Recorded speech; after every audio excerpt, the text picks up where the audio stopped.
5.8 পরিপাক। আমরা এখন পরিপাকের টপিকটুকু পড়া শুরু করব। তো এই টপিকটাই এই অধ্যায়ের সবথেকে গুরুত্বপূর্ণ, সবথেকে কঠিন এবং সবথেকে বড় টপিক। আশা করি তোমরা প্রথম থেকে শেষ পর্যন্ত দেখবা, না হলে কিছুই বুঝতে পারবা না। এবং এটা থেকেই এই অধ্যায় সৃজনশীলগুলো আসে। তোমরা যদি না পারো তাহলে গ এবং ঘ নম্বরের উত্তর দিতে পারবা না ঠিক মতো। সুতরাং প্রথম থেকে শেষ পর্যন্ত থাকো। তো পরিপাক, পরিপাক জিনিসটা কি এখানে একটু ছোটখাটো করে আলোচনা করা আছে। তো আমরা একটু পড়ে নিই, পরে আমি তোমাদেরকে বোঝানোর চেষ্টা করতেছি। মানবদেহ অসংখ্য কোষের সমন্বয়ে গঠিত। এই কোষগুলোকে সজীব এবং কার্যকর রাখতে হলে সময় মতো খাদ্য সরবরাহ প্রয়োজন।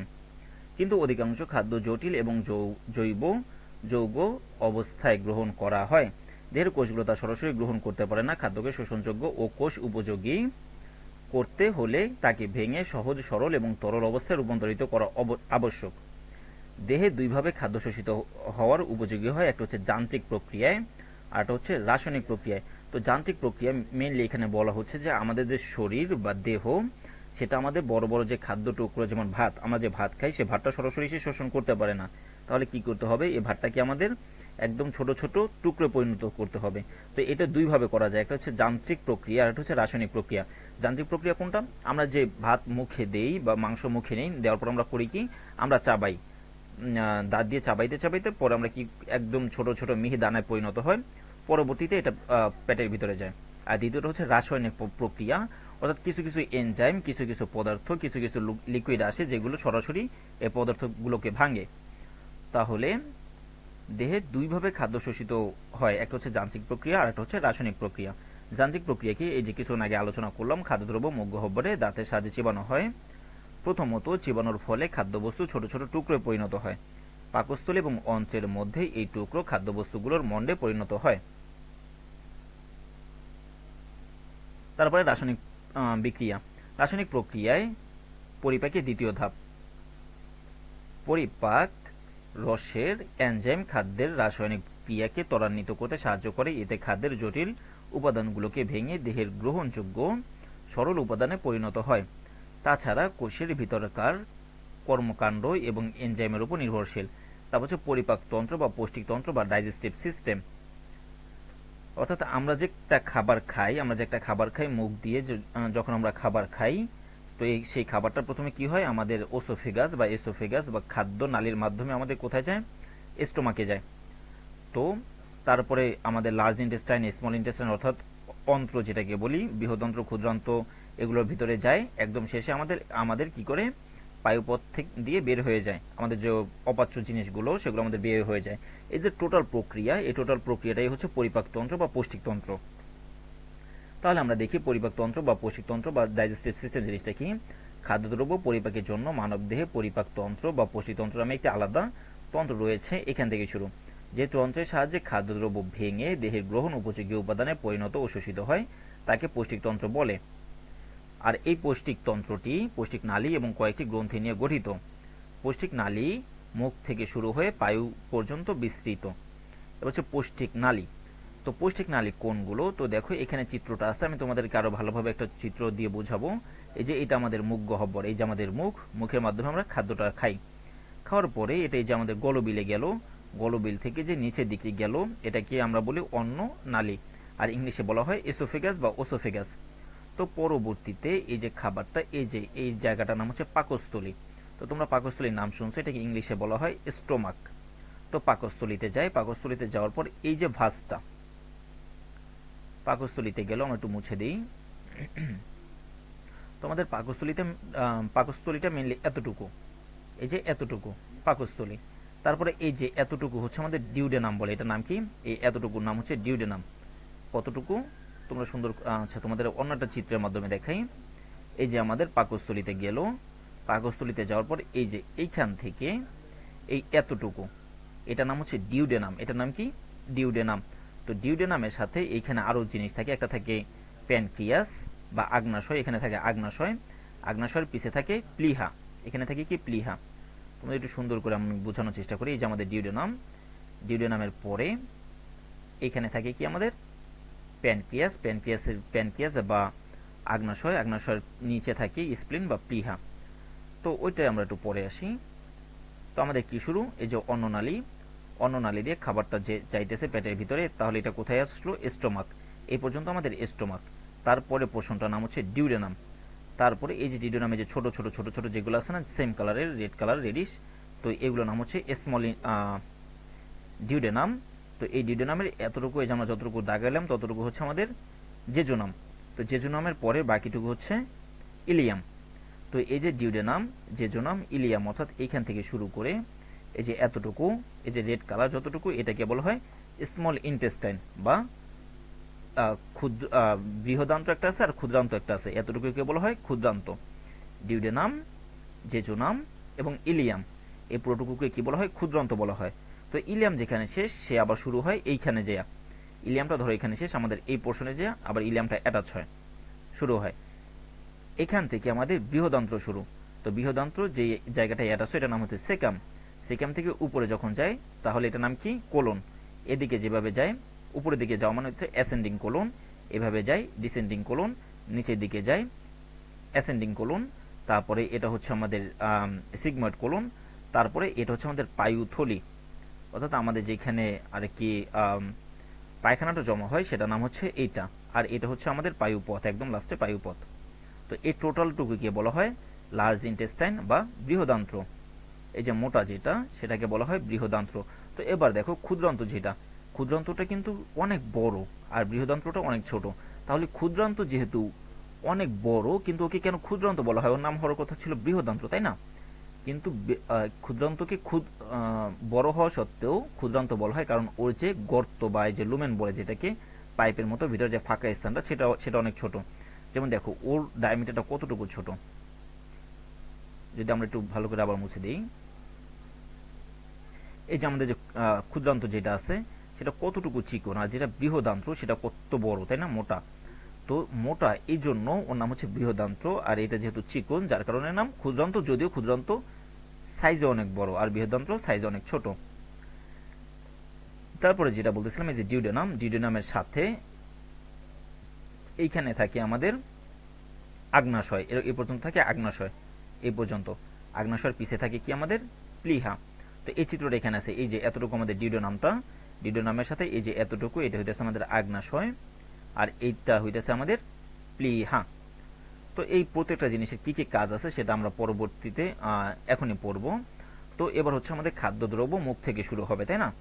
মুখ থেকে শুরু হবে। তো আমাদের খাদ্যদ্রব্য প্রথমে মুখে যাবে, মুখ থেকে পৌষ্টিক নালী শুরু হয়, এটি নাকের নিচে আড়াআড়ি একটি বড় ছিদ্র, এটা তো তোমরা জানোই, এখানে তো আর কিছু পড়ার নাই। তারপরে মুখ গহ্বর বা বোকাল ক্যাভিটি, এই যে মুখের ভিতরে যে আমাদের ক্যাভিটি থাকে, সেখানে কি কি থাকে? আমাদের মুখের অভ্যন্তরে দাঁত থাকে, জিহ্বা থাকে, লালা গ্রন্থি থাকে। তো আমাদের মোটমাট 3 দুগুণে 6টা লালা গ্রন্থি আছে বা 3 জোড়া লালা গ্রন্থি আছে, যেখান থেকে আমাদের লালাক্ষরণ হয় বা মিউকাসকরণ হয়। এগুলো প্রত্যক্ষ বা পরোক্ষভাবে খাদ্য পরিপাকে সাহায্য করে। দাঁত খাদ্যকে চিবিয়ে ছোট ছোট অংশে পরিণত করে। জিহ্বা খাদ্যবস্তুকে নেড়েচেড়ে চিবোতে সাহায্য করে এবং তার স্বাদ গ্রহণ করে। আর মুখের ভিতরে লালা গ্রন্থি থেকে এনজাইম ক্ষরণ হয়। কি এনজাইম ক্ষরণ হয়? এখানে একটা এনজাইম ক্ষরণ হয়, দেখি এখানে এনজাইমের নামটা দেওয়া আছে কিনা। না, নামটা হ্যাঁ দেওয়া আছে। লালা রসে থাকে টায়ালিন এবং মল্টেজ নামক এনজাইম, যারা শর্করা পরিপাকে অংশগ্রহণ করে। তারপর হচ্ছে আমাদের দাঁত। মাছ, সরীসৃপ এবং সমস্ত মেরুদণ্ডী প্রাণী অর্থাৎ স্তন্যপায়ী বাদে দাঁত আজীবন অসংখ্যবার পড়তে ও উঠতে থাকে।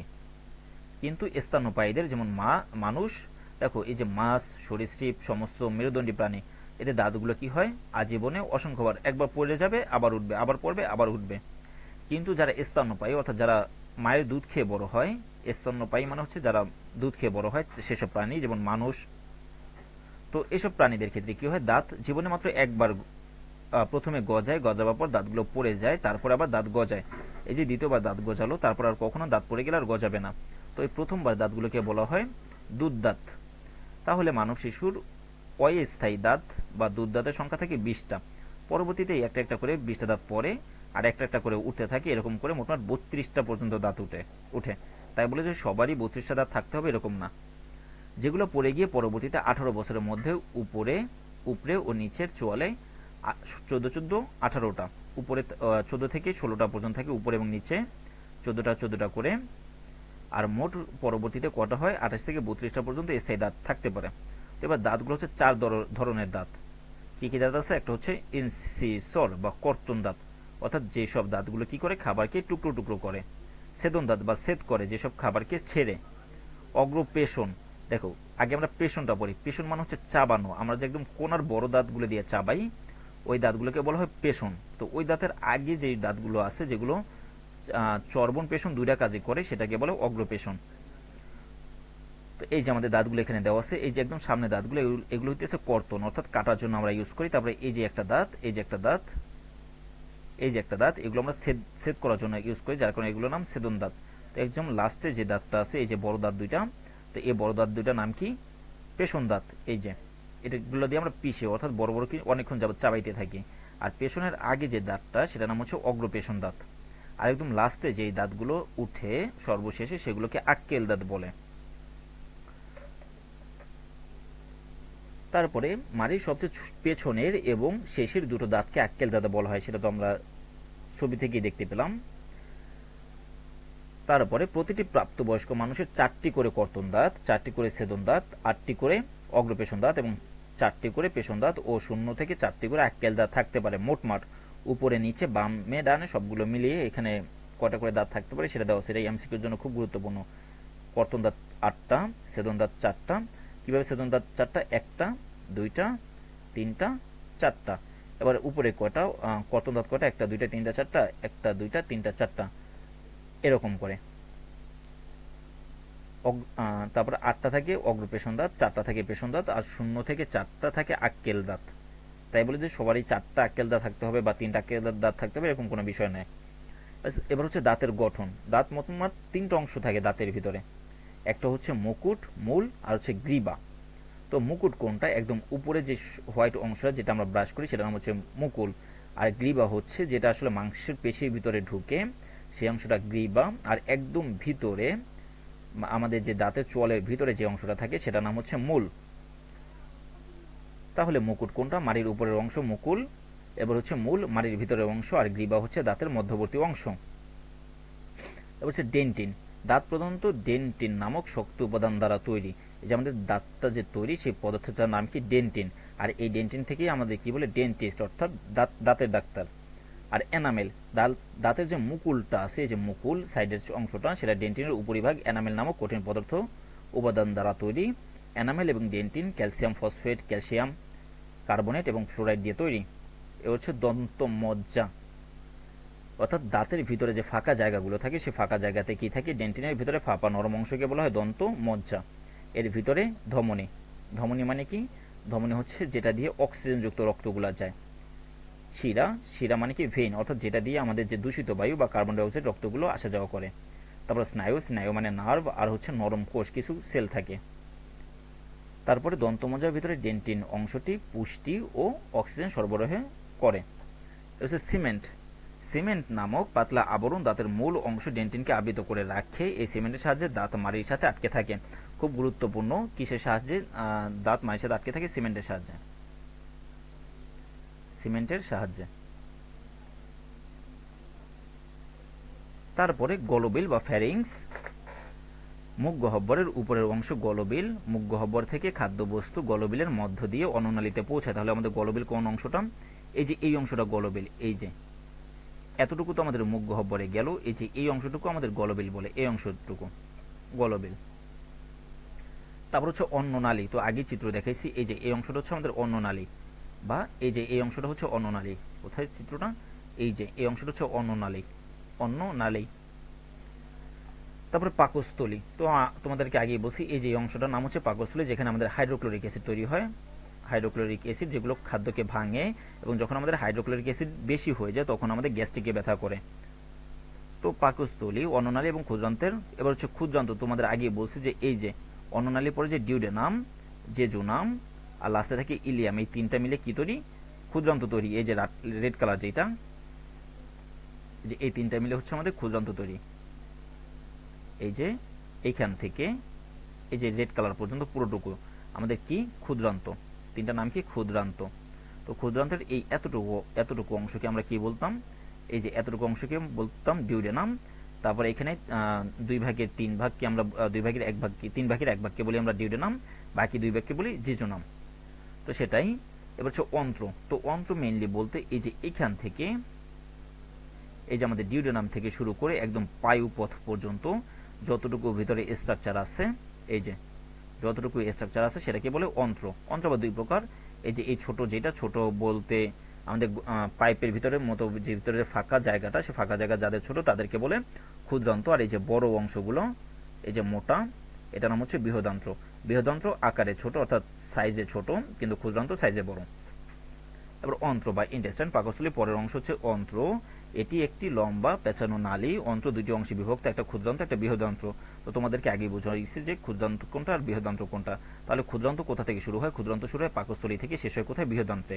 আর বৃহদান্ত্র কোথায় শুরু হয়? বৃহদান্ত্র শুরু হয় ক্ষুদ্রান্ত থেকে এবং শেষ হয় আমাদের পায়ুপথে। তাহলে পাকস্থলী থেকে বৃহদান্ত্র পর্যন্ত বিস্তৃত লম্বা পেঁচানো নালীকে ক্ষুদ্রান্ত বলে। তো ক্ষুদ্রান্ত বললো। ক্ষুদ্রান্ত আরো তিনটি অংশে বিভক্ত, আগে বলছি ডিউডেনাম, জেজুনাম, ইলিয়াম। তো ক্ষুদ্রান্তের ডিউডেনামে পিত্তথলি থাকে, পিত্তথলি থেকে পিত্তনালী এবং আগ্নাশয় থেকে আগ্নাশয় রস এসে মিলিত হয়। তো এই জিনিসটা কি, এটা নিয়ে অনেকের কনফিউশন থাকে। এই যে আমি তোমাদেরকে বলছি যে ডিউডেনামে যে এই এতটুকু করে নাম হচ্ছে ডিউডেনাম। এই ডিউডেনামের সাথে কে লেগে থাকে? ডিউডেনামের সাথে লেগে থাকে, এদিকে থাকে আমাদের আগ্নাশয়, তারপরে কি থাকে? প্লীহা থাকে। তো আগ্নাশয়ের কাজ কি? আগ্নাশয়ের কাজ হচ্ছে এখানে আমাদের যে আগ্নাশয় থেকে এখানে আগ্নাশয় রস আছে, যেটা আগ্নাশয় রস, সেটা মিলিত হয়। তো পিত্তনালীর মাধ্যমে যকৃতের পিত্তরস এবং আগ্নাশয়ের আগ্নাশয়ের রস এই ডিউডেনামে এসে পৌঁছায়। তো ডিউডেনামে এসে পৌঁছানোর কারণে কি হয়? এই যে আমাদের পরিপাকৃত খাদ্যগুলো সেগুলো শোষণ হয়। অন্ত্রের গায়ে আন্তরিক গ্রন্থিও থাকে। কি থাকে? আন্তরিক গ্রন্থি থাকে।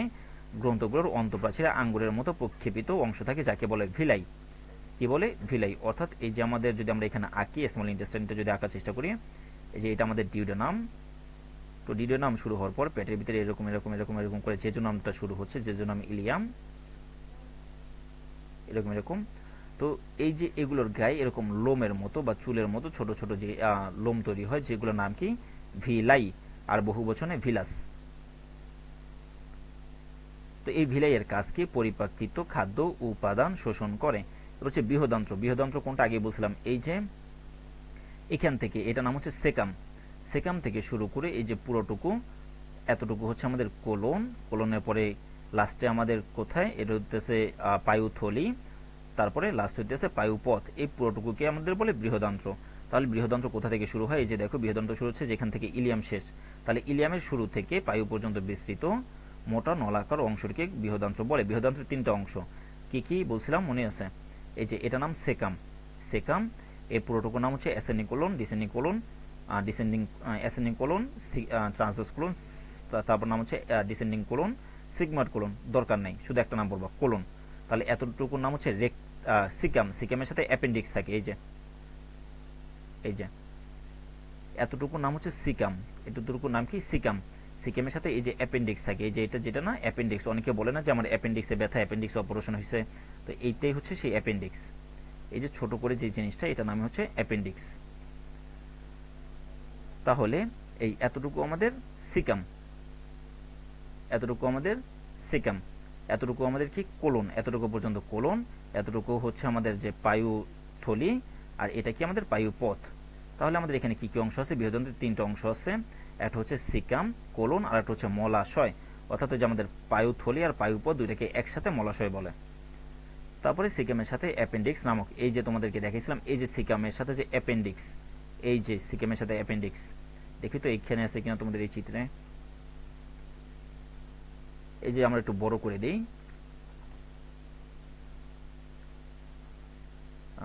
তাহলে এই যে আমাদের সিকামটা, এই যে সিকাম, সিকামের সাথে এই যে অংশটা, এটা নাম কি?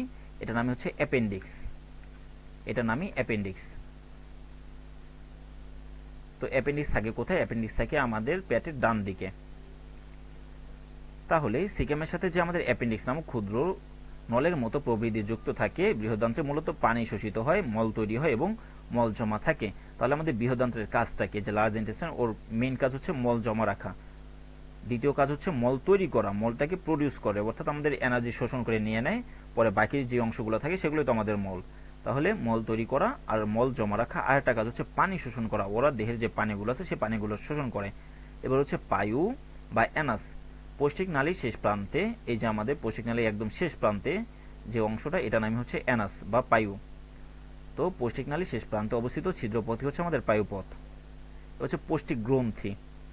গ্রন্থি মানে কি? গ্ল্যান্ডস। গ্রন্থিকে ইংলিশে গ্ল্যান্ডস বলা হয়। এই যে তোমাদেরকে কিছুক্ষণ আগে আমি চিত্রটা দেখাইছিলাম, এই যে এটা হচ্ছে আমাদের পাকস্থলী। পাকস্থলীর পরে কি শুরু হয়? ডিউডেনাম। ডিউডেনামের সাথে কি থাকে বলছিলাম? এই যে এরকম থাকে আগ্নাশয়। আগ্নাশয়ের সাথে কি থাকে? প্লীহা থাকে, যে প্লীহা।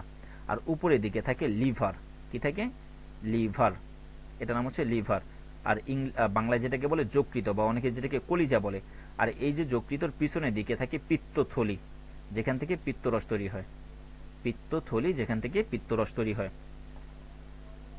তাহলে পৌষ্টিক গ্রন্থি বা ডাইজেস্টিভ গ্ল্যান্ডস, যেসব গ্রন্থি রস খাদ্য পরিপাকে অংশ নেয় তাদেরকে পরিপাক গ্রন্থি বা পৌষ্টিক গ্রন্থি বলে।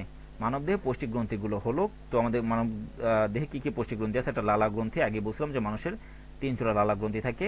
3 জোড়া, এক জোড়া হচ্ছে প্যারোটিড গ্রন্থি, ম্যাক্সিলারি, আর হচ্ছে সাবলিঙ্গুয়াল। 3টা গ্রন্থি থাকে। তো এই লালা গ্রন্থির কাজ হচ্ছে লালা রস প্রডিউস করা। আর লালা রসে কি থাকে? টায়ালিন থাকে আর হচ্ছে পানি থাকে। টায়ালিন থাকে আর পানি থাকে, লালা রসে এই দুটো জিনিস থাকে। তারপর হচ্ছে যকৃত বা লিভার। এই যে এই অংশটার নাম হচ্ছে যকৃত বা লিভার। আর লিভারের পিছনে কি থাকে? পিত্তথলি থাকে। তো মধ্যচ্ছদা, মধ্যচ্ছদা মানে হচ্ছে ডায়াফ্রাম। এই যে মধ্যচ্ছদা শব্দের অর্থ কি? মধ্যচ্ছদা শব্দের অর্থ হচ্ছে ডায়াফ্রাম। এই যে আমাদের পেট, এই যে আমাদের বুক, এতটুকু আমাদের কি? বুক। আর বুকের সাথে এই যে আমাদের যে যে পোর্শনটা আমাদের পেটটাকে আলাদা করে, এখানে একটা মাংসপেশির মাধ্যমে আমাদের পেট আর বুকের ভিতরে আলাদা করা, এখানে দেওয়াই আছে। এই যে এই যে তাহলে এটার মাধ্যমে কি হইতেছে? উপর অংশটা আমাদের বুক, নিচের অংশটা আমাদের পেট। এই দুইটার মাঝখানে যে আমাদের ডিফারেন্সিয়েট করতেছে সেটা হইতেছে ডায়াফ্রাম। আর ডায়াফ্রামের বাংলায় হচ্ছে মধ্যচ্ছদা। অর্থাৎ আমাদের বুক এবং পেটকে যে আলাদা করে সেটাই হচ্ছে আমাদের মধ্যচ্ছদা। তাহলে মধ্যচ্ছদার নিচে উদর গহ্বরের উপরে পাকস্থলীর ডান পাশে, এই যে আমাদের পাকস্থলী, পাকস্থলীর কোন পাশে? ডান পাশে। পাকস্থলীর ডান পাশে। আর এই যে ডায়াফ্রামটা ছিল, যেটা বললাম ডায়াফ্রাম বা মধ্যচ্ছদা, মধ্যচ্ছদার নিচে আর ডায়াফ্রামের ডান পাশে আমাদের কি থাকে? যকৃত থাকে। এটি মানবদেহের সব থেকে বড় গ্রন্থি এবং এর রং কিরকম? লালচে খয়েরি। খুব গুরুত্বপূর্ণ, এটা হচ্ছে মানবদেহের সব থেকে বড় গ্রন্থি। যকৃতের ডান খণ্ডটি বাম অংশের থেকে কিছুটা বড় হয়। যকৃতটা দেখতে আসলে এরকম কিছুটা, এরকম কিছুটা আর কি। তো এটা ডান খণ্ড, এটা বাম খণ্ড। তো ডান খণ্ড থেকে বাম খণ্ডটা কি হয়? ডান খণ্ড থেকে বাম খণ্ডটা একটু বড় হয়। প্রকৃতপক্ষে 4টি অসম্পূর্ণ খণ্ড নিয়ে যকৃত গঠিত। কয়টা খণ্ড? 4টা খণ্ড। 4টা খণ্ড। একটা খণ্ড হচ্ছে রাইট খণ্ড বা রাইট সাইডেড, 2 নাম্বার হচ্ছে লেফট সাইডেড বা লেফট লোব, 3 নাম্বারটাকে বলা হয় 3 আর হচ্ছে 4। 3 নাম্বারকে বলা হয় কোয়াডেট, আর 4 নাম্বারটাকে বলা হয় কোয়াড্রেট, কোয়াড্রেট। তাহলে আমাদের কয়টা মোটমোট আমাদের খণ্ড? 4টা খণ্ড। একটা ডান খণ্ড, বাম খণ্ড, একটা কোয়াড্রেট খণ্ড, একটা কোয়াড্রেট খণ্ড। প্রতিটি খণ্ডে ক্ষুদ্র ক্ষুদ্র লোবিউল দিয়ে তৈরি। প্রত্যেকটি লোবিউলে অসংখ্য কোষ থাকে। এই কোষ থেকে পিত্তরস তৈরি হয়। তাহলে পিত্তরস কোথায় তৈরি হয়? পিত্তরস তৈরি হয় যকৃতে। তাহলে আমাদের এই যে পিত্তথলির কাজ কি? পিত্তথলির কাজ হচ্ছে এই যে পিত্তরসটাকে এটা সংরক্ষণ করা। পিত্তরস ক্ষারীয় গুণ সম্পন্ন, যকৃতে বিভিন্ন রকমের জৈব রাসায়নিক বিক্রিয়া ঘটে, তাই একে রসায়ন গবেষণাগারও বলা হয়। যকৃতে কি হয়? বিভিন্ন রকমের জৈব রাসায়নিক বিক্রিয়া ঘটে, যার কারণে রসায়নের গবেষণাগার বলা হয়। যকৃতের নিচের অংশে পিত্তথলি বা পিত্তাশয় সংলগ্ন থাকে। এখানে পিত্তরসগুলো জমা হয়। পিত্তরস গাঢ় সবুজ। কিরকম? গাঢ় সবুজ বর্ণের এবং তিক্ত স্বাদযুক্ত, অর্থাৎ তিতা।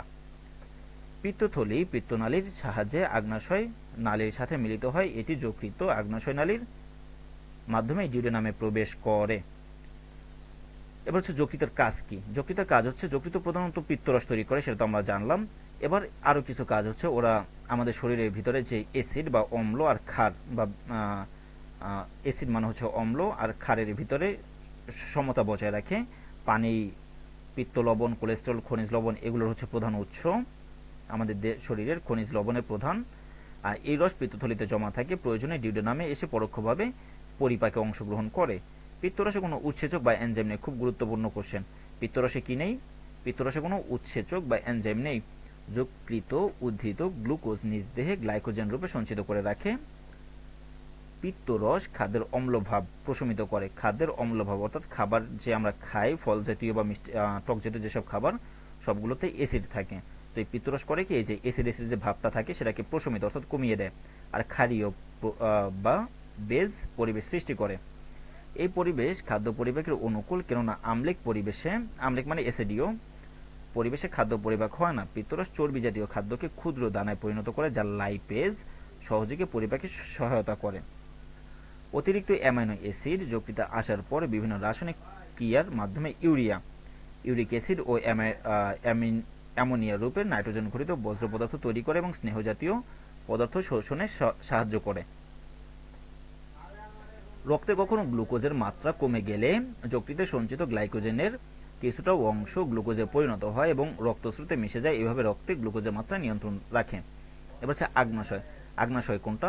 এই যে আমাদের যে পাকস্থলীর পরে যে আমাদের ডিউডেনাম, ডিউডেনামের সাথে যেটা থাকে সেটার নাম আগ্নাশয়। আগ্নাশয়ের পিছে কি থাকে? আগ্নাশয়ের পিছে থাকে আমাদের স্প্লিন বা প্লিহা। এই যে আমাদের ডিউডেনামটা, এই যে আমাদের ডিউডেনাম, তো এইখানে কি থাকে? এই যে আমাদের ডিউডেনাম, ডিউডেনামের সাথে এই যে পোষণটা, এতটুকু নামই হচ্ছে আগ্নাশয়। এতটুকু নাম কি? আগ্নাশয়। তো আগ্নাশয়ের কাজ কি? আগ্নাশয় পাকস্থলীর পিছনে আড়াআড়িভাবে অবস্থিত একটি গুরুত্বপূর্ণ মিশ্র গ্রন্থি। আগ্নাশয় কিরকম গ্রন্থি? মিশ্র গ্রন্থি। খুব গুরুত্বপূর্ণ প্রশ্ন। আগ্নাশয় মিশ্র গ্রন্থি। কারণ কি? কারণ এটা একাধারে এনজাইম এবং রক্তের গ্লুকোজ নিয়ন্ত্রণে হরমোন নিঃসৃত করে, অর্থাৎ বহিঃক্ষরা এবং অন্তঃক্ষরা গ্রন্থির মতো কাজ করে। আগ্নাশয় রস আগ্নাশয় নালীর মাধ্যমে যকৃত এবং আগ্নাশয় নালী দিয়ে ডিউডেনামে প্রবেশ করে। গেল এতটুকু। আমাদের আগ্নাশয় যেহেতু ডিউডেনামের সাথে, আমাদের তো খাদ্য ডিউডেনাম থেকে জেজুনাম ইলিয়ামে যাবে, তাহলে যকৃত থেকে আমাদের যে রসগুলো থাকবে সেগুলো কোথায় যাবে? ডিউডেনামেই যাবে। আগ্নাশয় থেকে আগ্নাশয় রস নিঃসৃত হয়। কি হয়? আগ্নাশয় রস। এখানে কি কি থাকে? আগ্নাশয় রসে থাকে ট্রিপসিন, লাইপেজ, অ্যামাইলেজ নামক উৎসেচক থাকে। এসব এনজাইম শর্করা, আমিষ এবং স্নেহজাতীয় খাদ্যের পরিপাকে সহায়তা করে। তাছাড়াও অম্লক্ষারের সাম্যতা, পানির সমতা, দেহতাপ প্রভৃতি নিয়ন্ত্রণ করে। অন্তঃক্ষরা গ্রন্থি হিসেবে আগ্নাশয়ের একটি অংশ অতি প্রয়োজনীয় কিছু হরমোন যেমন গ্লুকাগন ও ইনসুলিন নিঃসরণ করে।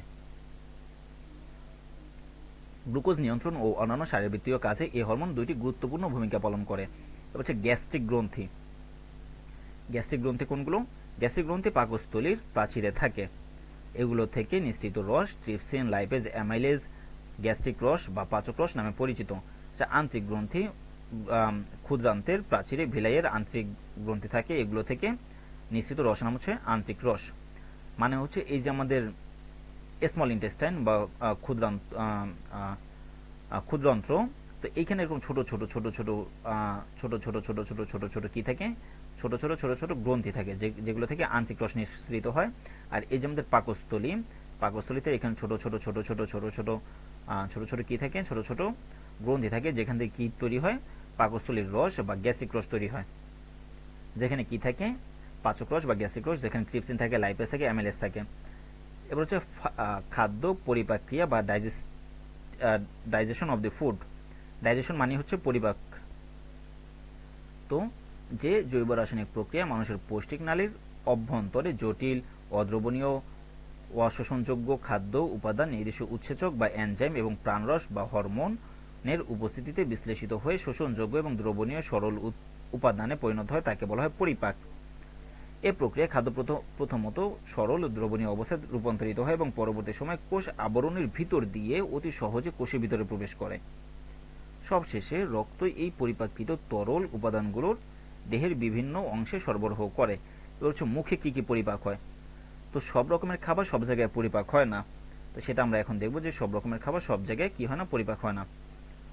তাহলে আমাদের মুখের ভিতরে কি কি হয় সেটা আমরা একটু দেখি। যে আমাদের মুখ গহ্বরে দাঁত ও জিহ্বার সাহায্যে খাদ্য চিবানো হয়, ফলে খাদ্যবস্তু ছোট ছোট টুকরো পরিণত হয়। এ সময় লালা গ্রন্থি থেকে লালা নিঃসৃত হয়, খাদ্যের সাথে মিশে যায়, যা লালা খাদ্যবস্তুকে গলদকরণে সাহায্য করে। লালায় থাকে কি? টায়ালিন বা স্যালাইভারি আলফা অ্যামাইলেজ। টায়ালিনের আরেক নাম হচ্ছে স্যালাইভারি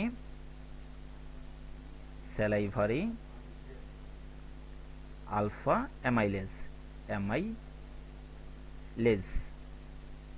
স্যালাইভারি আলফা অ্যামাইলেজ থাকে। তো এই টায়ালিনের আরেক নামই হচ্ছে স্যালাইভারি আলফা অ্যামাইলেজ।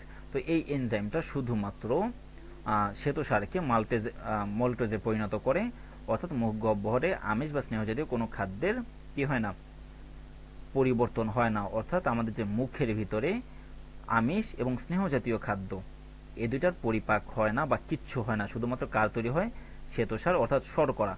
তাহলে আমাদের মুখ গহ্বরে কে পরিপাক হয়, শুধুমাত্র শর্করা পরিপাক হয়। শর্করা, মুখ গহ্বরে শুধুমাত্র শর্করা পরিপাক হয়, অন্য কোনো খাবার পরিপাক হয় না। মুখ গহ্বর থেকে খাদ্যদ্রব্য পেরিস্টালসিস প্রক্রিয়ায় অন্য নালীর মধ্য দিয়ে পাকস্থলীতে প্রবেশ করে। পৌষ্টিক নালী গ্রন্থির পেশির পর্যায়ক্রমিক সংকোচন ও প্রসারণের ফলে খাদ্যদ্রব্য সামনের দিকে অগ্রসর হয়। অন্ননালীতে খাদ্যের কোনো পরিপাক কি হয় না, ঘটে না। পাকস্থলীতে পরিপাক, এই যে আমাদের পাকস্থলী যেটা ছিল, এই যে পাকস্থলী, সেখানে খাদ্যের কি কি পরিপাক হয় বা কি কি ঘটনা ঘটে সেটা এখানে দেওয়া আছে। তো পাকস্থলীতে আমাদের মেইনলি হাইড্রোক্লোরিক অ্যাসিড থাকে। কি থাকে, হাইড্রোক্লোরিক অ্যাসিড থাকে। তো হাইড্রোক্লোরিক অ্যাসিড দুইটা কাজ করে। প্রথমে কি কাজ করে, পেপসিনোজেন নামে একটা পদার্থ থাকে, সেটাকে হাইড্রোক্লোরিক অ্যাসিডের উপস্থিতিতে সেটা পেপসিনে পরিণত হয়। পরবর্তীতে ওই যে আমিষ, যে খাবারটা আমাদের ইসে আসে, পেটে পাকস্থলীতে আসে, তো সেই আমিষকে ওই যে পেপসিন যেটা সক্রিয় ছিল সেটা পলিপেপটাইডে রূপান্তরণ করে, অর্থাৎ একাধিক অ্যামাইনো অ্যাসিডে পরিণত করে। তো এটাই এখানে লেখা আছে, হাইড্রোক্লোরিক অ্যাসিড খাদ্যের মধ্যে কোনো অনির্দিষ্টকারী ব্যাকটেরিয়া থাকলে তা মেরে ফেলে নিষ্ক্রিয় পেপসিনোজেনকে। এই যে নিষ্ক্রিয় পেপসিনোজেনকে কি করে, সক্রিয় করে পেপসিনে পরিণত করে হাইড্রোক্লোরিক অ্যাসিড। পাকস্থলীতে পেপসিনের সুষ্ঠু কাজের জন্য অম্লীয় পরিবেশ সৃষ্টি করে। এ ধরনের এনজাইম যা আমিষকে ভেঙে 2 বা ততোধিক অ্যামিনো অ্যাসিডে পরিণত করে যৌগ গঠন করে, যা পলিপেপটাইড নামে পরিচিত। তারপরে শর্করা বা স্নেহজাতীয় খাদ্য সাধারণত পাকস্থলীতে পরিমাপ হয় না, পরিপাক হয় না। এই যে গুরুত্বপূর্ণ কথা, কি হয় না, শর্করা এবং স্নেহজাতীয় পাকস্থলীতে পরিপাক হয় না। তাহলে শুধুমাত্র কে পরিপাক হয়, আমিষ জাতীয় খাদ্য, আমিষ।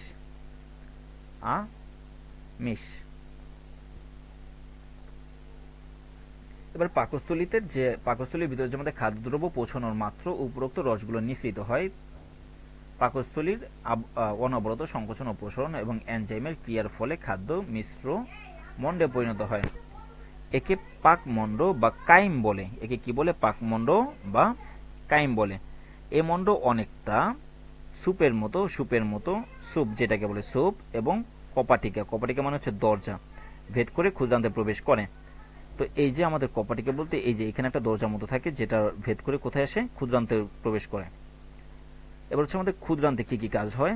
ক্ষুদ্রান্তের ভিতরে এই যে আগে বলছে যে এরকম লোমের মতো ভিলাই থাকে, ভিলাই। তো ক্ষুদ্রান্ত, পাকস্থলী থেকে পাকমণ্ড ক্ষুদ্রান্তের ডিউডেনামে প্রথমে পৌঁছাবে। তারপরে ডিউডেনামে যখন পৌঁছায়, ডিউডেনামের চারপাশে কি থাকে, এই যে আগ্নাশয় থাকে। ডিউডেনামের পাশে থাকে আগ্নাশয় থেকে আগ্নাশয় রস আসবে। আগ্নাশয় থেকে একটি ক্ষারীয় পাচকরস ডিউডেনামে আসে। এই পাচকরস খাদ্যমণ্ডলের অম্লভাব প্রশমিত করে। পাচকরসের এনজাইম দিয়ে শর্করা এবং আমিষ পরিপাকের কাজ চলতে থাকে এবং স্নেহ পদার্থের পরিপাক শুরু হয়। তারপর হচ্ছে যকৃত থেকে পিত্তরস। এই যে আমাদের ডান পাশে যে যকৃতটা থাকে, এই যে ডান পাশে যে যকৃত, এই যে যকৃত, ডান পাশে যে যকৃতটা আছে, সে যকৃত থেকে কি হবে, যকৃত থেকে পিত্তরস নিঃসৃত হবে। এটি অম্লীয় অবস্থা খাদ্যকে ক্ষারীয় করে পরিপাকের উপযোগী করে তোলে। পিত্তলবণ স্নেহ পদার্থ ক্ষুদ্র কণাগুলো পানির সাথে মিশতে সাহায্য করে। পিত্তলবণ পিত্তরসের অন্যতম উপাদান। লাইপেজ নামক এনজাইমের কাজ যথাযথ সম্পাদনের জন্য পিত্তলবণের ভূমিকা গুরুত্বপূর্ণ। এ লবণের সংস্পর্শে স্নেহ পদার্থ সাবানের মতো ফেনার মতো ক্ষুদ্র ক্ষুদ্র দানায় পরিণত হয়। এখানে মেইনলি হয় কি, এখানে দুইটা কাজ হয়। প্রথম হচ্ছে যে স্নেহ পদার্থগুলো থাকে, সেই স্নেহ পদার্থ অর্থাৎ আমাদের যে ফ্যাট জাতীয় যে খাবারগুলো খাই, সেটা লাইপেজ এনজাইমের সাহায্যে ফ্যাটি অ্যাসিড এবং গ্লিসারলে পরিণত হয়। আর একটা কাজ হয়, এই যে আমাদের যে আগে পলিপেপটাইড যে পরিণত হয়েছিল আমিষ থেকে পলিপেপটাইড, তো সেটা কি হয়, সে পলিপেপটাইডটা অ্যামিনো অ্যাসিড আর সরল পেপটাইডে পরিণত হয় ট্রিপসিন এনজাইমের সাহায্যে। আর একটা কাজ, এই যে শ্বেতসার যেটা ছিল শর্করা, সেটা কি হয়, সরাসরি গ্লুকোজে পরিণত হয় অ্যামাইলেজ এনজাইমের সাহায্যে, সেটা এখানে লেখা আছে। তারপরে পরিপাকৃত খাদ্য শোষণ কিভাবে হয়। ক্ষুদ্রান্তের সব ধরনের খাদ্যই সম্পূর্ণভাবে নির্দিষ্ট এনজাইমের ক্রিয়ায় পরিপাক হয়ে সরল শোষণযোগ্য খাদ্য উপাদানে পরিণত হয়। ক্ষুদ্রান্তের অন্তঃপ্রাচীরের রক্তজালক সমৃদ্ধ আঙ্গুলের মতো প্রক্ষেপিত অংশ থাকে, একে ভিলাই বলে, একবচনে বলে ভিলাস। তো বহুবচন কোনটা, বহুবচন হচ্ছে ভিলাই আর একবচন হচ্ছে ভিলাস। প্রতিটি ভিলাসের মাঝখানে ল্যাকটিয়াল নামক লসিকা জালক রক্তের কৌশিক নালী দিয়ে পরিবেষ্টিত থাকে। ভিলাইয়ের ভাঁজে ভাঁজে থাকে ইলিয়ামের প্রাচীর গাত্রে আয়তন বৃদ্ধি পায় এবং ব্যাপকভাবে পরিপাক কার্য চলা সম্ভব হয়। তাহলে এই যে মেইনলি ভিলাই আছে, ভিলাইয়ের কাজটা কি? ভিলাইয়ের মেইন কাজ হচ্ছে যে প্রাচীর গাত্রের আয়তন বৃদ্ধি করা, যার কারণে পরিপাক কি হয়, পরিপাক খুব দ্রুত হয় এবং বেশি জায়গা নিয়ে করতে পারে। এসব রক্তনালী যুক্ত হয়ে হেপাটিক শিরা গঠন করে। হেপাটিক শিরা, এই শিরা দিয়ে শোষিত রক্ত যকৃত আসে। দেখো যকৃত মানে হচ্ছে হেপাটিক, যকৃত শব্দ যখন শুনবো তখন সেটার নাম হচ্ছে হেপাটিক। Hepatic, hepatic. তাহলে যকৃতের ভিতরে কোন শিরা দেয়? হেপাটিক শিরা দেয়। তারপরে কোন রক্তকণিকা কাজ করে? হেপাটিক রক্তকণিকা।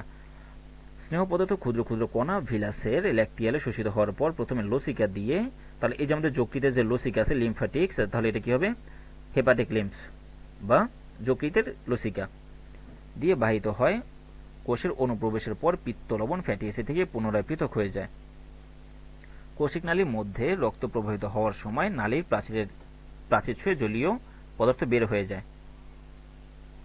এই জলীয় পদার্থকে বলা হয় লসিকা বা লিম্ফ, ইংলিশে বলা হয় লিম্ফ, LYMPH, লিম্ফ। তাহলে লসিকার কাজ কি? লসিকা হচ্ছে খাদ্য উপাদান সরবরাহ করে কোষে পৌঁছে দেয় এবং দূষিত পদার্থ সংগ্রহ করে রক্তস্রোতে ফিরে আসে শোষণের পর পাকমণ্ডলের অবশিষ্ট কোলনে পৌঁছে দেয়। তাহলে কোলন কোনটা? এই যে এটা হচ্ছে কোলন, এই যে এই পোর্শনটা হচ্ছে কোলন, এই যে কোলন, কোলন, কোলন, আর এতটুকু নাম তো আমাদের সিকাম। এবার হচ্ছে বৃহদান্ত্রের পরিপাক। কোলনে পাকমণ্ডলে কোনো রাসায়নিক বিক্রিয়া বা পরিপাক ঘটে না, তবে খাদ্যে আসার অংশের সাথে যে পানি, দেখো আমাদের যে বৃহদান্ত্র আছে, সহজ ভাষায় বৃহদান্ত্রে সেরকম কোনো কিছু পরিপাক হয় না, কিন্তু এই যে এতক্ষণ যেসব খাদ্য পরিপাক হয়ে আসতেছিল সেখানে তো কিছু পানি থাকে, সেই পানিটাই কি হয়? পানিটাই হচ্ছে আমাদের বৃহদান্ত্রে শোষিত হয় আর এখানে মল তৈরি হয় এবং মল জমা রাখে। তাছাড়া কিছু আমিষ আছে, কিছু লিপিড আছে, কিছু লবণ আছে, কিছু এনজাইম আছে। এসব বস্তু থেকে বৃহদান্ত্র লবণ এবং পানি শোষণ করে রক্তে স্থানান্তরিত করে, ফলে উচ্ছিষ্ট খাদ্য ঘনীভূত হয়ে মলে পরিণত হয়। মল সৃষ্টি একটি গুরুত্বপূর্ণ ধাপ হচ্ছে ব্যাকটেরিয়ার সহায়তায় খাদ্যের অপচ্য অংশের গাজন ও পচন, যে প্রক্রিয়া থেকে নির্গত গ্যাস মলে দুর্গন্ধের কারণ। এই মল মলাশয়ে জমা থাকে এবং প্রয়োজন মতো বায়ুপথ দিয়ে বেরিয়ে আসে। এবার হচ্ছে আত্তীকরণ। আমাদের যে শোষিত খাদ্যবস্তু আছে সেই খাদ্যবস্তু প্রোটোপ্লাজমে পরিণত বা রূপান্তরিত করার প্রক্রিয়া হচ্ছে আত্তীকরণ। শোষিত খাদ্যবস্তুর প্রোটোপ্লাজমে পরিণত বা রূপান্তরিত করার প্রক্রিয়াকে কি বলে? আত্তীকরণ বলে। এটি একটি গঠনমূলক এবং উপচিত প্রক্রিয়া। কোষের প্রোটোপ্লাজম নিঃসৃত এনজাইমের সহযোগিতায় সরল খাদ্য জটিল উপাদানে পরিণত হয়। এমন amino acid, glucose, fatty acid এবং গ্লিসারল রক্তের সাহায্যে দেহের বিভিন্ন অংশে ছড়িয়ে পড়ে এবং এসব স্থানে প্রোটোপ্লাজম নিঃসৃত এনজাইমের প্রভাবে আমিষ, স্নেহ এবং শর্করা তৈরি হয়। এভাবে প্রোটোপ্লাজম কোষে ক্ষয় পূরণ ও গঠনে সহায়তা করে, তার ফলে দেহের বৃদ্ধি সাধন ঘটে। হচ্ছে কিছু অন্ত্র, অর্থাৎ এই যে আমাদের পেটের যে এই অংশটা, এই যে এই অংশটুকু নামে হচ্ছে অন্ত্র। তো এই অন্ত্রে কিছু কিছু সমস্যা দেখা যায়, যার ভিতরে কি আছে? অজীর্ণতা, আমাশয়, কোষ্ঠকাঠিন্য, গ্যাস্ট্রিক ও পেপটিক আলসার, অ্যাপেন্ডিসাইটিস, আর কি আছে? কৃমিজনিত রোগ, ডায়রিয়া। তো এখানে এই অধ্যায়ে শুধুমাত্র এই কটা রোগের কথা বলা আছে। তো আমরা প্রথমটা দেখি হচ্ছে অজীর্ণতা। তো এটার নাম হচ্ছে ডিসপেপসিয়া। আমরা এটাকে বদহজম বলি। অজীর্ণতার আরেক নাম কি? বদহজম। তো এটা কেন হয়? নানা কারণে বদহজম হয় বা হজমে ব্যাঘাত ঘটে, যেমন পাকস্থলীতে সংক্রমণ। পাকস্থলী কোনটা ছিল? এই যে এটা ছিল আমাদের পাকস্থলী। তো এটা যদি কোনো কারণে ইনফ্লামেশন হয়, তো পাকস্থলীর ইনফ্লামেশনের জন্য অজীর্ণতা হতে পারে, আগ্নাশয় রোগের জন্য হতে পারে, থাইরয়েড গ্ল্যান্ডের কোনো সমস্যার জন্য হতে পারে। পেটের উপরের দিক ব্যথা, পেট ফাঁপা, পেট ভরা মনে হওয়া, বুক জ্বালা করা, বমি বমি ভাব বা বমি হওয়া, বুকে ব্যথা, টক ঢেকুর ওঠা, এগুলো অজীর্ণতার লক্ষণ। পাকস্থলী বা অন্ত্রের আলসারের কারণেও হজম অসুবিধা হতে পারে। একে সাধারণত মানুষ গ্যাস্ট্রিক বলে থাকে, যদিও সঠিক নামটি হচ্ছে পেপটিক আলসার। আমরা যেটাকে গ্যাস্ট্রিক বলি সেটা আসল নাম কি? Peptic ulcer. অজীর্ণতা নিয়ন্ত্রণ করার জন্য যা করতে হবে তা হচ্ছে অতিভোজন না করা, আস্তে আস্তে ভালোভাবে চিবিয়ে খাওয়া, ধূমপান পরিহার করা, প্রয়োজনে অজীর্ণতার কারণ বের করে ডাক্তারের পরামর্শ অনুযায়ী ওষুধ খাওয়া। মনে রাখতে হবে বদহজম, পেপটিক আলসার প্রভৃতি সমস্যার সাথে অনেক সময় হার্ট অ্যাটাকের লক্ষণের সাথে মিল থাকে। তো অনেকে মনে করে যে পেপটিক আলসারের জন্য বুকে ব্যথা করতেছে, আসলে সেটা হার্ট অ্যাটাকের পূর্ব লক্ষণ হতে পারে। তাই 40 ঊর্ধ্ব বয়সে যদি একদিন হঠাৎ করে বদহজমের মতো অসুবিধা শুরু হয় এবং প্রচলিত ওষুধে তার উপশম না হয়, তাহলে দেরি না করে তাকে কি করতে হবে, দ্রুতই হাসপাতালে নিয়ে যেতে হবে, কারণ সেক্ষেত্রে বদহজম না হয়ে হার্ট অ্যাটাকও হতে পারে। এবার হচ্ছে আমাশয়।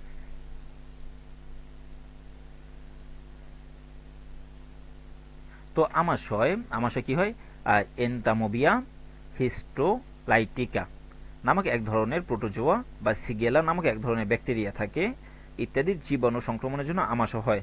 আমাশয় জিনিসটা কি, ঘন ঘন মলত্যাগ, মলের সাথে শ্লেষা বের হওয়া, পেট ব্যথা, অনেক সময় শ্লেষযুক্ত মলের সাথে রক্ত যাওয়া এবং দুগ্ধজাত দ্রব্য হজম না হওয়া আমাশয় রোগের লক্ষণ।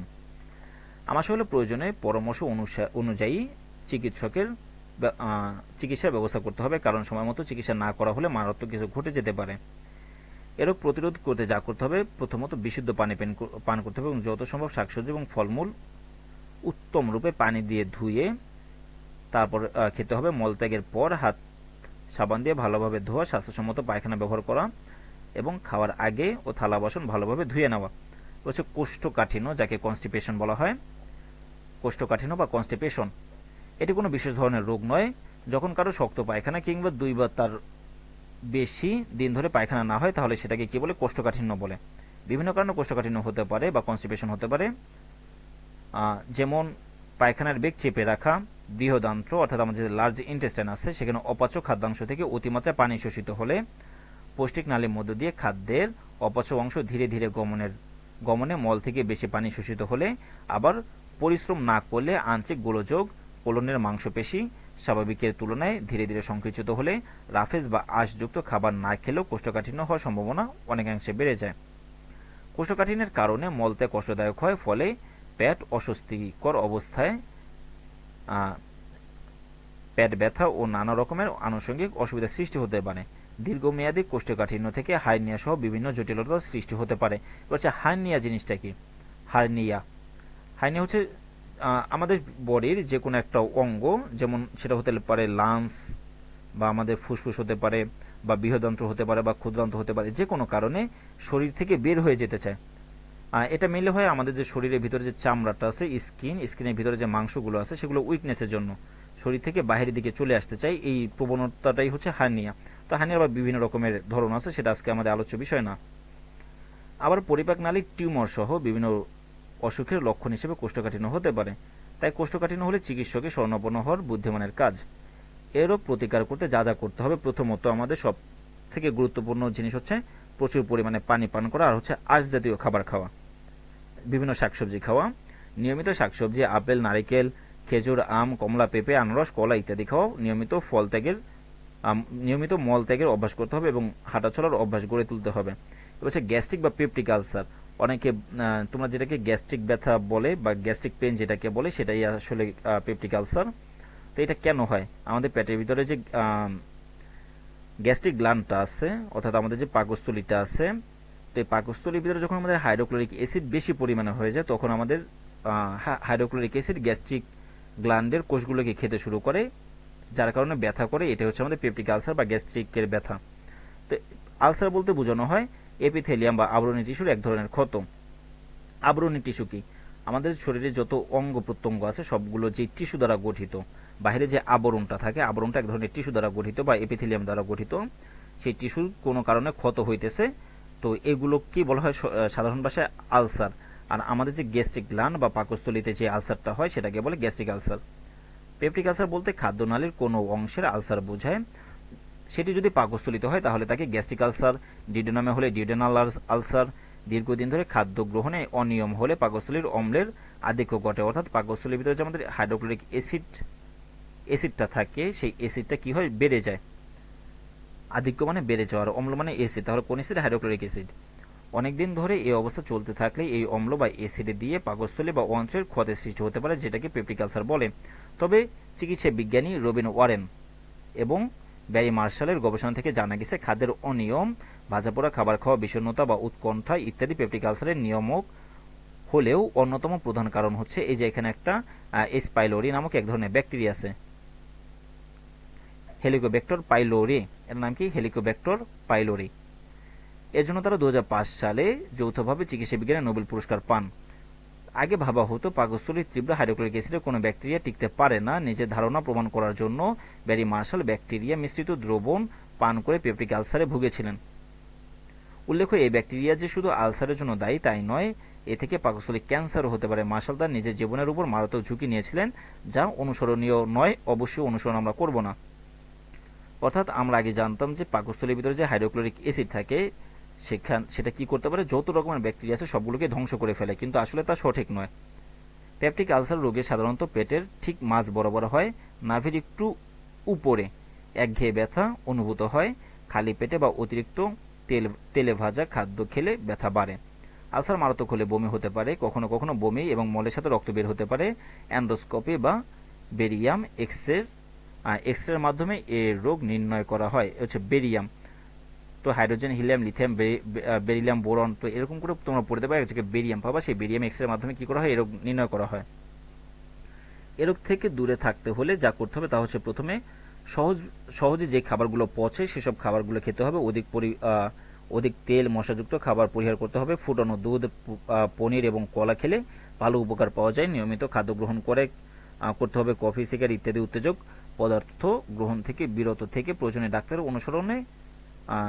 অনুযায়ী চিকিৎসা নিয়ে প্রতিকার করা সম্ভব। তবে মার্শাল ও ওয়ারেনের আবিষ্কার থেকে আমরা যে গুরুত্বপূর্ণ শিক্ষাটা পাই তা হচ্ছে, যদি কেউ এইচ পাইলোরি দিয়ে সংক্রমিত হয় তার ক্ষেত্রে উপরোক্ত নিয়ম পালনের রোগ পুরোপুরি ভালো হবে না।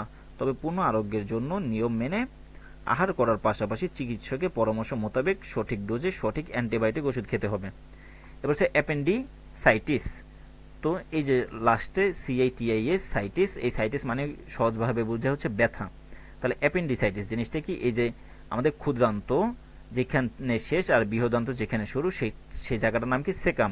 তো সেকামের পিছনের দিকে এবং ভিতরের দিকে যেটাকে বলা হয় পোস্টেরিয়র মিডিয়ালি একটা অঙ্গ থাকে, এই যে একটা সুতার মতো অঙ্গ বা কেঁচোর মতো অঙ্গ, এটা নামই হচ্ছে অ্যাপেন্ডিক্স। তো কোনো কারণে যদি এই অ্যাপেন্ডিক্সে ব্যথা করে সেই ব্যথাটার নামই হচ্ছে অ্যাপেন্ডিসাইটিস। তোমাদের বই আরো সুন্দর করে ছবিটা দেওয়া আছে, আমরা ছবিটা দেখি।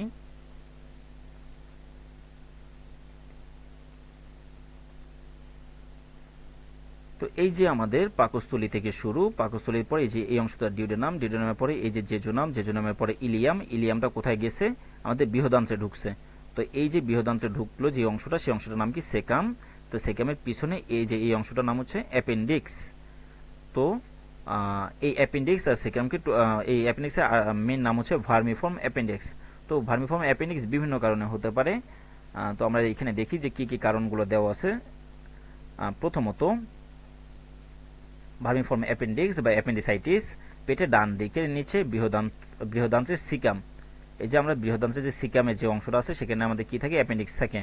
এটি আঙ্গুলের আকারের মতো একটা থলে। অ্যাপেন্ডিক্সের সংক্রমণের কারণে কি হয়, অ্যাপেন্ডিসাইটিস হয়। যার কারণে কি হয়, এই রোগে প্রথমে নাভির চারদিকে ব্যথা অনুভব হয় এবং ব্যথা শুরু হওয়ার কয়েক মিনিট পর তলপেটের ডান দিকে সরে যায়। ক্ষুধামন্দা, বমি, কোষ্ঠকাঠিন্য ইত্যাদি উপসর্গ দেখা যায়। তো প্রথমত যে আমাদের যে অ্যাপেন্ডিসাইটিস হয়েছে সেটা আমরা কিভাবে বুঝবো, প্রথমে আমরা নাভির থেকে 4 আঙ্গুল ডান দিকে এবং নিচের দিকে কিছুটা জোরে একটা চাপ দেব। যদি এই অংশে ব্যথাটা থাকে তার মানে হচ্ছে অ্যাপেন্ডিসাইটিস। যদি ব্যথাটা ওই সিঙ্গেল একটা স্থানে না থাকে অন্য জায়গায় থাকে তাহলে সেটা কখনোই অ্যাপেন্ডিসাইটিস না। তো এটার জন্য কিসের জন্য হয়, প্রথমত ক্ষুধামন্দা, বমি, কোষ্ঠকাঠিন্য ইত্যাদি উপসর্গ দেখা যায়। এ রোগের প্রতিকারে রোগীকে যত দ্রুত সম্ভব ডাক্তার দেখাতে হবে এবং ডাক্তারের পরামর্শ অনুযায়ী রোগীকে হাসপাতালে ভর্তি এবং প্রয়োজনে শল্য চিকিৎসার মাধ্যমে অ্যাপেন্ডিক্স অপসারণের ব্যবস্থা করতে হবে। তো অ্যাপেন্ডিসাইটিসের সেরকম কোনো সরাসরি ওষুধ নাই, এটা সরাসরি অপারেশনের মাধ্যমে কেটে ফেলে দিতে হয়। অ্যাপেন্ডিক্সের সংক্রমণে মারাত্মক হলেও এটি ফেটে যেতে পারে এবং রোগীর জন্য মারাত্মক অবস্থার সৃষ্টি হতে পারে এবং এমনকি মৃত্যু পর্যন্ত হতে পারে।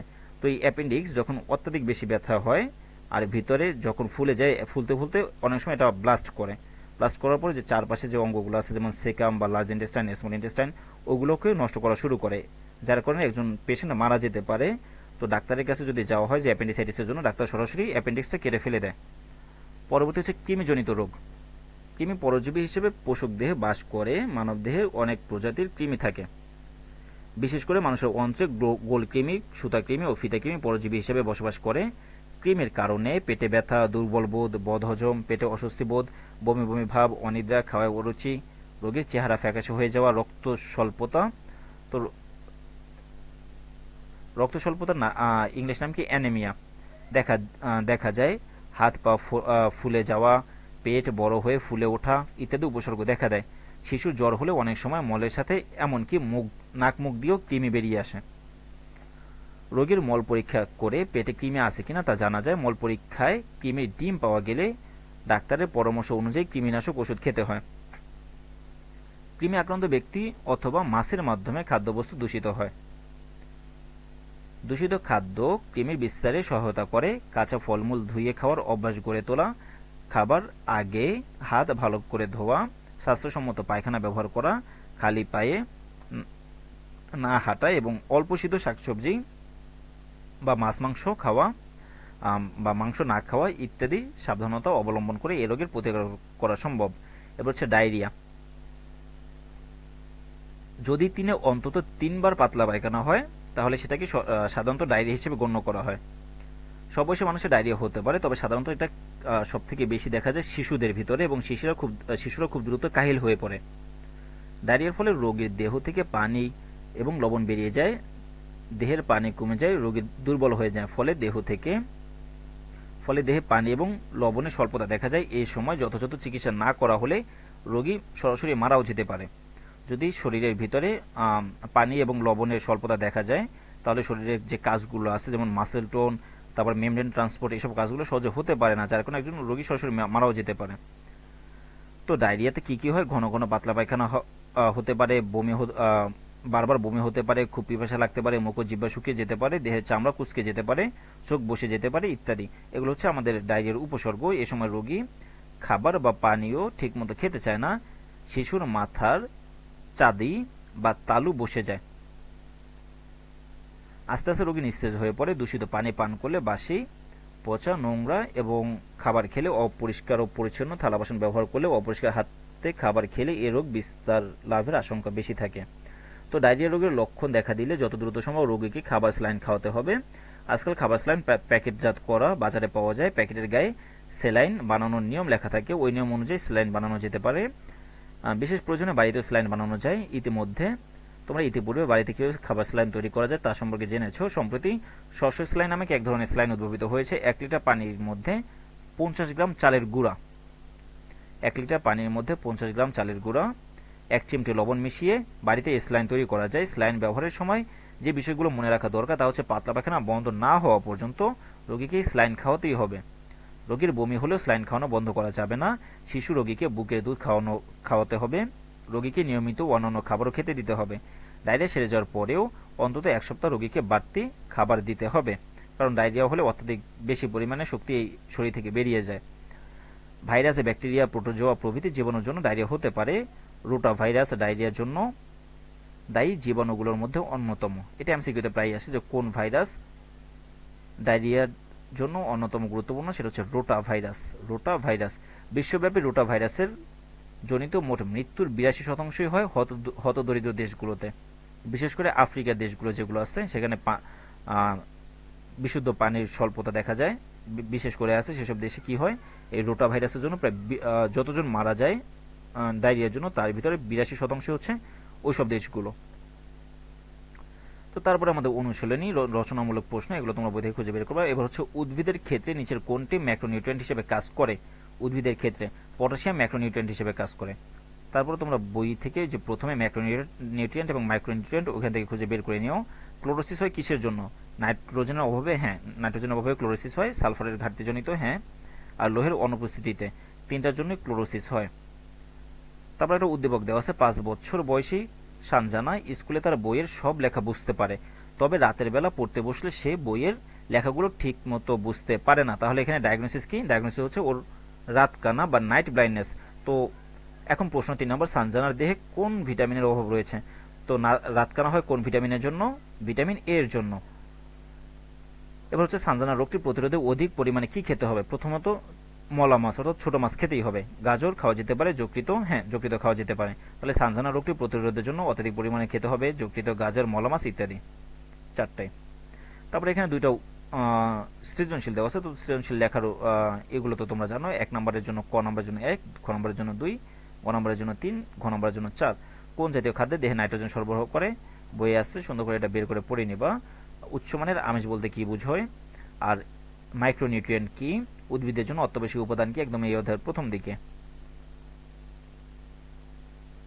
তারপরে এখানে বলা আছে তার দিন দিন ওজন বেড়ে যাচ্ছে, অন্যদিকে তার ছোট ভাই দেশের জাতীয় ফুটবল দলের একজন নিয়মিত খেলোয়াড়, সেজন্য তাকে অনেক সময় ধরে কসরত ও খেলাধুলা করতে হয়। তো এখানে হচ্ছে জহির যেহেতু দেশের একজন জাতীয় ফুটবল দলের প্লেয়ার, তার জন্য একটা খাদ্য তালিকা তৈরি করতে হবে, এবং যেহেতু তার ভাই রায়হান দিন দিন মোটা হয়ে যাচ্ছে, তার জন্য খাদ্য তালিকা তৈরি করতে হবে। দুটা তো আলাদা রকমের হবে, দুজন তো সেম খাবার খাবে না। পরে এখানে একটা আছে যে ফুল গাছের পাতা ফল ঝরে পড়ছে, ওই যে একটা শখ ছিল যে কি কি অভাবে উদ্ভিদে কি কি রোগ হয়, ওই শখটা অনুযায়ী এখানে প্রশ্নগুলো উত্তর দিয়ে দিব। তো তাহলে আমাদের পঞ্চম অধ্যায় এখানে সমাপ্ত। সাথে থাকার জন্য ধন্যবাদ সবাইকে।